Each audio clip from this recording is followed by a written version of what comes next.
Hey everyone, Lisa here with another hashtag 78 days. It is now, finally, it is day 38. This morning it was day 37 because I was finishing up a video from yesterday. It's also, if you're Jewish, Rosh Hashanah, the beginning of the Jewish New Year. So, Lashana Tova to any of you who are celebrating the New Year. Okay. It's kind of cool to be talking about wands and breaking into the suit of wands on a date which, at least in one world spiritual tradition, is the New Year, because this is so very much a suit that is about energetically bringing ourselves into the world, diving in, feet first, head first, body first, heart first, into our life. And as I was saying in my last video, one of the things to remember about that movement into action is that this energy with which, this will, this drive with which we engage the world is a gift. It's not something that just comes from the little self. Tarot points instead to the ways in which this energy, the energy of the wands, the energy that's also associated with the honor card, the court card of the knight. Tarot points to the ways in which that energy is anchored in life, in this movement of life from seed to fruit, this growing, branching, energetic current of aliveness. It's also in the Visconti Sforza. The suit is tied to fortitude or strength. In this figure of Hercules beating the crap out of the lion, right? But that wand gets echoed in the Marseille version of the wands, right? The Knight of Pentacles. Oh, that was the Knight of Pentacles. What's he doing here? Go home. Okay. in the court cards, right? The Knight of Wands, right, with his version of the cudgel, of the baton of strength, of energetic engagement with the world. Okay, so the Ace is all about that gift of energy, right, that readying for engagement with the world. And then the Two of Wands. Now, in the classic Marseille tradition, the Two of Wands, these straight batons, these polo sticks, right, they form an X. We have a crossroads, right? This is the crossing of paths, the crossing of destinies. The twos, in general, you know, the twos are about choice and duality, balance, opposition, harmony. The Two of Wands really is about, oh, now we have to choose a way to go, right? A path emerges, and we embark. X marks the spot.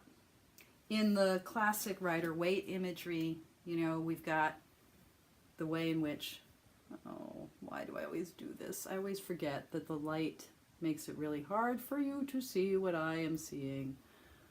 But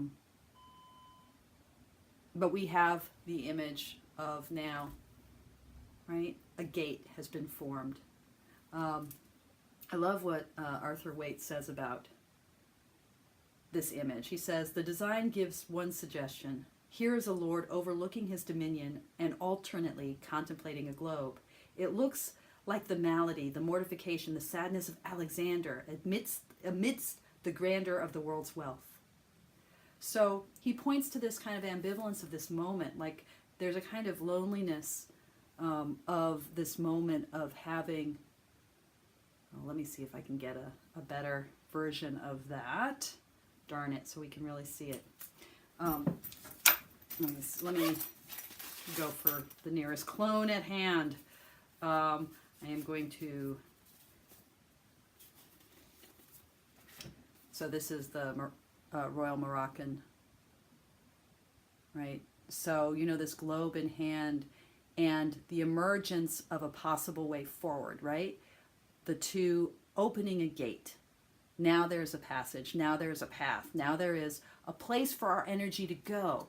But, you know, in Arthur Waite's discussion of this, there's also kind of like melancholy, like we've got the whole world is now before us, what am I gonna do? Like, there needs to be more than somehow this whole world before us. And I think that, I guess Alexander the Great, was sad that there was only one world to conquer. I think that's the legend of Alexander. So it's like, oh, the whole world is opened up.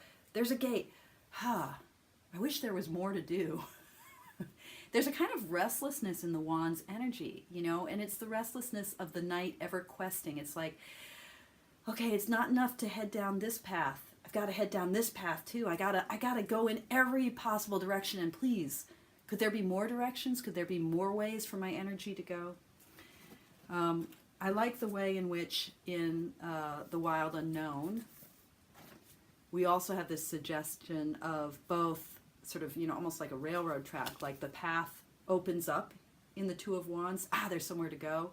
But a little echo here of the image of the Two of Swords. Like this sense of direction can also feel a little bit, it can also be a little paralyzing.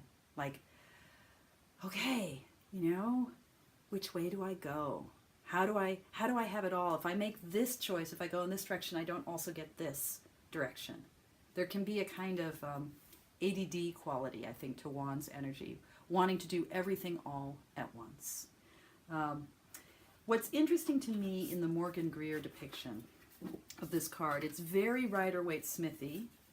It's very traditional, right? He's like the Aquarian Tarot, these 70s decks that basically take the traditional imagery and break it down into the most crucial elements, right? So there we've got the gift of the wand, and in this deck it's the rods, and really that sense of how this cudgel, this instrument of force, this instrument of will is both man-made and also still alive, right? It's still tied to the vitality of the earth.